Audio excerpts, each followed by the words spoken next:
안녕하세요, 공국장입니다. 이번 시간에는 리웨이에 대해서 한번 알아보겠습니다. 리웨이를 함께 취재했던 최민호 기자 그리고 두용준 기자 함께 나왔습니다. 안녕하세요. 자, 리웨이가 정식으로 등록을 했어요. 맞습니다. 네. 어떻게 된 일입니까? 보통은 이제 사전 영업, 그러니까 무등록 다단계 판매 영업을 했던 업체들 같은 경우에는 공제조합에 가입을 시도를 하더라도 무등록 영업을 했던 전력 때문에 반려가 되게 일쑤였는데, 이제 은행권을 통해서 다단계 판매를 등록하는 방법이 이제 벌써 5번째죠. 그렇죠. 예, 그렇게 늘게 되면서 은행권을 통한 이렇게 무등록 다단계 영업을 했더라도 합법적인 다단계 판매 영업을 할 수 있는 루트가 됐다, 이렇게 볼 수 있습니다. 어느 은행으로 된 거예요? 신한은행입니다. 자, 신한은행이 그러면 이제 5개 은행을 통해 등록한 5개 업체 중에 신한은행에 4개가 있어요. 4개 업체고 한 군데는 우리은행입니다. 그렇죠. 그러면 자, 신한은행 같은 경우에 어쨌든 사전 영업하고 리웨이처럼 여러 가지 이제 문제가 있는 업체들에 대한 지급 보증을 함에 따라 약간 이미지나 이런 데 타격이 있을 수가 있을 텐데, 그럼에도 불구하고 신한은행이 그런 업체들을 받아주고 있다는 거는 은행에서 몰라서 그런 걸까요? 그냥 수제만 보니까 돈만 들어오면 받아주지 않을까 싶습니다. 자, 그러면 최민호 기자는 창원에서 리웨이 소송 사형관 소송이 있었죠. 예, 창원에서도 소송이 있었고, 이제 대전에서도 피해자가 발생해가지고, 이제 경찰에 신고까지 했던 사례도 있었고요. 그러니까 제가 이제 2019년에 처음 기사를 썼던 기억이 나고, 그다음에 이제 리웨이 같은 경우에 그 이후에도 이제 2022년과 2021년에 각각 서울세관과 관세청에서 밀수로 대규모 적발이 돼서 크게 보도가 됐었거든요. 그러니까 밀수 다단계 조직이었던 셈이죠. 어쨌든 밀수품을 어쨌든 불법적인 밀수를 통해서 불법적인 다단계를 했다는 거죠. 그렇죠. 예. 아주 큰 사건이었죠, 당시에. 그래서 제가 이후에 이제 우리 신문에서 사실 리레이를 많이 달았었는데, 이후에도 관세청하고 서울세관에 이제 후속 기사를 쓸 때 전화를 해보면 한 2년 정도 지났는데도 다 기억을 하고 있더라고요, 리웨이에 대해서. 예. 그때 당시에 밀수했던 제품이 정식으로 지금 들어올 수 있다는 얘기인가요? 아니죠. 그러니까 그 플라센타라는 제품은 이제 제가 2019년에 취재를 했던 이유가 뭐냐면, 이 사람들이 이제 사슴태반 줄기세포라고 그렇게 해가지고 과연 줄기세포에 건강기능식품이 있는지에 대한 의문점에서 시작해서 이제 취재를 시작했는데, 당시에 식약처에서도 상당히 당혹감을 감추지 못했죠. 왜냐하면 우리나라에서 줄기세포라는 거는 사실 그 건강기능식품에 사용할 수 없거든요. 화장품도 줄기세포 배양액 정도를 사용할 뿐이죠. 그리고 식약처가 화들짝 놀라는 이유가, 사실 이 보건의료, 특히 이제 제약이나 식약처 쪽에서는 이 줄기세포가 상당히 좀 민감한 소재가 있는 황우석 사태 때문에, 그래서 산업 자체가 거의 다 막혔고, 그래서 이제 소위 말하자면은 그것 때문에 줄기세포 관련 이 법안이나 회사들이 힘들었기 때문에 얼마 전에 첨단 재생 의료 바이오법이라든지 첨생법이라는 게 생겼어요. 그동안 너무 막았다. 그래서. 근데 그런 마당에 갑자기 줄기세포로 건강기능식품을 만든다? 이렇게 이게 또 부정적으로 나오면 시각자에서 상당히 이게 당혹스러운 대목이거든요. 플라센타라는 제품을 가지고 지금도 밀수를 하고 있잖아요. 밀수를 해서 이제 통관리를 해갖고 위조 상태를 붙여서 유통을 한단 말이죠. 그래서 이제 주도적으로 그 통관리를 했던 김모 씨가 식약처에서 계속 지속적으로 이제 조사를 받고 있는 것 같아요. 이 불법 다단계에 대해서 이제 불법 다단계를 쭉 이어왔는데, 공정위 입장은 어떤가요?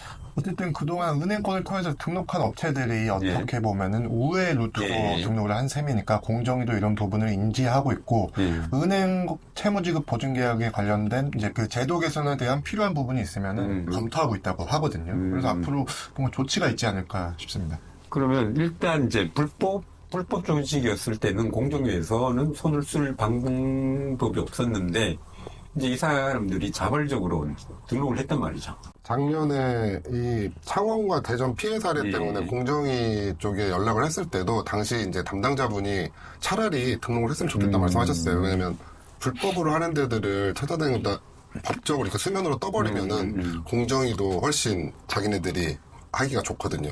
그럼 식약처도 같은 식약처도 입장이죠? 같은 입장이 있어요. 식약처 같은 경우에도 불법 피라미드나 이런 거에 대해서 네. 잘 모르고 이렇게 보따리 상처럼 저렇게 하는 것보다 차라리 등록을 해서 회사명이 밝혀지고 어디인가 소재지가 나타나고 하면은 자기네들이 그때는 확실히 관리를 들어갈 수 있다는 그런 입장이었거든요. 그런 걸 많이 토론을 하죠.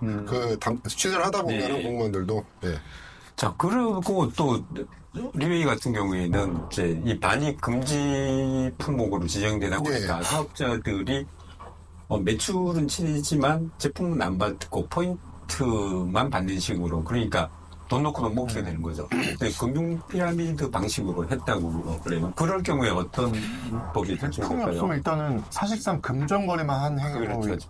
볼수 사행적 금지 행위가 예. 해당할 수 있어서 7년 이하의 징역 또는 2억 원 이하의 벌금에 처할 수 있는 형사처벌도 가능합니다. 회원 간에 이제 이게 오고 가다 보니까 회원 간 소송도 이제 상당히 많은 것 같은데 지금 뭐 진행되고 있는 뭐 수사나 이런 거는 알려진 바가 없는 거죠.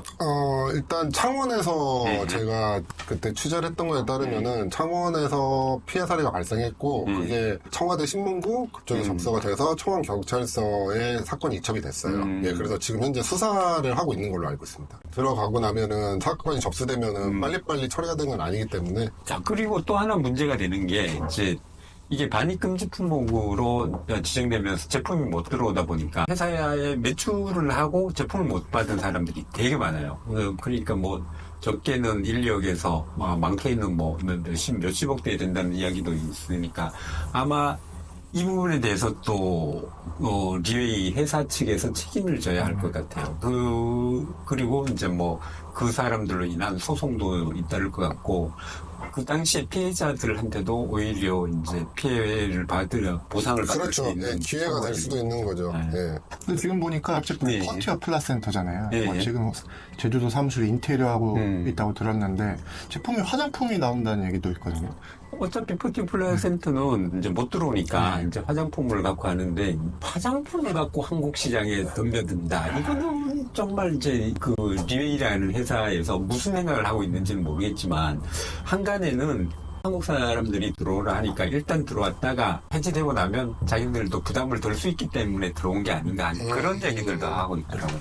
그런데 이제 화장품으로 하게 되면 지금 리웨이 같은 경우에는 450만 원짜리 이제 다마라고 그러죠. 세트로 이제 뭐 제품만 안 오지만 금전 거래를 하고 있는데 화장품을 450만 원치를 매달 구매를 할 수 있겠느냐 어떻게 생각하세요? 쉽지 않을 거라고 생각합니다. 그러면 일단 신한은행 같은 경우에는 공정위에서 이제 뭐 아웃시를 시킨다. 그러면 신한은행에 또 좀 부담이 되지 않을까요? 그렇죠. 아무래도 금융기관이기 때문에 사실 한두 군데에서만 사건 사고가 터져도 상당한 타격을 입을 수 있습니다. 신한은행 입장에서는.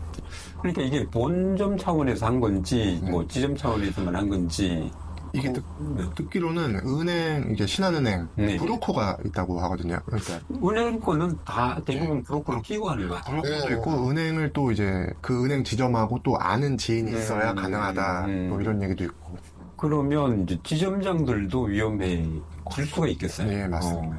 안 그래도 뭐 요즘은 정리해고 하고 싶어서 그럼요. 다들 안달하고 있는데 이런 불량한 회사들을 받아들였다가 지점장이 탈락이 나면 한 가족의 생계로서 지장이 있지 않을까 하는 그런 생각도 하게 되고 저는 이제 한 말씀 드리고 싶은 게 이게 이제 해외 직구 유해 식품이라는 게 해외 직구 위해 식품으로 지정됐다. 시장처가 지정을 하고 이거를 관세청에 통보를 해주는 거거든요. 이전에도 우리 업계에 이제 좀 뭐 불법적인 제품 혹은 이제 과대 과장 광고를 하는 제품들이 있어서 문제가 됐지만 이건 한 단계급이 더 위험도가 훨씬 높은 거예요. 그러니까 정부에서 실제로 위해 식품으로 지정했다는 건 뭐 예를 들어서 그 전에 뭐 이걸 먹으면 몸에 좋은 건 아니다 이게 아니라 이건 먹으면 위험하다는 거거든요. 먹었을 때 신체에 심각한 위험 혹은 사망까지 이르게 할 수 있는 제품이기 때문에 이걸 막는 거예요. 시각적 판단은 일단 먹어서는 안 된다. 먹어서는 안 되는 제품이라는 거예요. 이게 그럼 뭐 사실은 뭐 좀 과장되게 얘기하면 독극물이랑 사실 크게 다를 거 없는 거거든요. 그 다음에 뭐 아까 화장품 하신다고 했는데 어쨌든 이 사람들이 제가 볼 때는 퍼티어 플라센타를 과연 놓을 수 있느냐. 근데 어차피 퍼티 플라센타는 안 들어오고 그냥 돈놀이만 했기 때문에. 네. 근데 지금 아무리 은행하고 계약을 했다고 그러더라도 돈놀이가 이게 불가능한 거잖아요. 그래서 저는 이제 제 개인적인 생각으로는 퍼티어 플라센타를 못 놓으면은 이게 사실은 줄기세포란 말만 빼면은 사슴태반으로 일반 식품을 만들 수가 있거든요. 근데 만약 일반 식품으로 해서 뭐 들어올 수도 있겠네. 그렇죠. 근데 거기에 이제 식약 처방을 받을 때 만약 일반 식품으로 받으면은 지금 같은 캡슐 형태는 못 만들고 뭐 환이나 분말 형태 이런 걸로 만들 텐데 네임은 쓸 수는 없겠죠. 그런데 한국 시장이 뭐 얼마나 큰지 몰라도 뭐 불법적으로 활동했던 분들의 이제 증언에 따르면 뭐 1년에 몇천억은 하지 않았을까 뭐 그런 얘기는 하는데 그런데 이제 정식으로 등록을 하고 1년에 몇천억의 매출을 올릴 수 있을까? 그런 이제 한국 시장을 위해서 이름을 바꿔서 그렇죠. 본사에서 공급을 해줄 수 있을까? 그런 의문도 생기는 것 같아요. 저는 제 개인적인 생각인데 이 합법적인 업체들은 보면 되게 식약처를 어려워하고 무서워하거든요. 그렇죠, 그렇죠. 근데 이 불법 업체들이 보면은 상당히 식약처를 경외시 하는 경향이 있어요. 왜냐면 무식한 놈이 용감한 거죠. 안 맞아봤거든요. 그래가지고, 그러니까 뭐 맞을 피해가 없었는데 문제는 이제 뭐 종아리 걷고 들어온 거니까 그렇죠. 뭐 식약처도 그렇고 세관도 그렇고 공정위도 그렇고 경찰도 그렇고 때리고 싶은 만큼 때릴 수 있는 여건이 마련된 거죠. 네, 그렇다고 봅니다. 그런데 이제 문제는 또 지금 새로 들어온다고 정식으로 등록됐다고 하니까 또 세팅 붐이 일어나서 또 난리라고 그러거든요. 그거는 분명히 이제 피해가 발생할 거고 신한은행은 이제 때린 거지. 리웨이에 대해서 알아봤는데 흥미진진하게 지켜볼 포인트인 것 같아요. 예, 저희도 계속 지켜보고 추가로 기사를 여러분들에게 계속 제공하도록 하겠습니다. 이상입니다. 리웨이였습니다. 감사합니다.